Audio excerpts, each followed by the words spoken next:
Collector కావాలనే సంకల్పం ముందు పేదరికం ఓడింది. తల్లిదండ్రులు పెద్దగా చదువుకోలేదు. ఆ కుటుంబంలో విద్యావంతులు పెద్దగా లేరు. అయితేనేమి పేదరికాన్ని సైతం ఎదిరించి ఐఏఎస్ సాధించి సత్తా చాటాడు సిద్దిపేట జిల్లా కొండపాకకు చెందిన బుద్ధి అఖిల్ యాదవ్. సిద్దిపేట జిల్లా కొండపాక గ్రామంలో నిరుపేద రైతు కుటుంబంలో జన్మించిన బుద్ధి అఖిల్ యాదవ్ సివిల్స్ ఫలితాల్లో 321వ ర్యాంకు సాధించి ఐఏఎస్ కు ఎంపికయ్యాడు. ఈయన 2021లో తొలి ప్రయత్నంలోనే 566 ర్యాంకు సాధించి ఐపీఎస్ కు ఎంపికయ్యాడు. ఐపీఎస్ శిక్షణ పొంది ప్రస్తుతం ఢిల్లీలో ఉద్యోగం చేస్తూనే సివిల్స్ కు ప్రిపేర్ అవుతూ ఇప్పుడు 321వ ర్యాంకుతో సత్తా చాటాడు.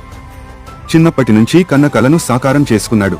పేదరికం మరియు నాకు ఎదురైన ఆర్థిక ఇబ్బందులే నన్ను నా లక్ష్యం వైపు నడిచేలా చేశాయి.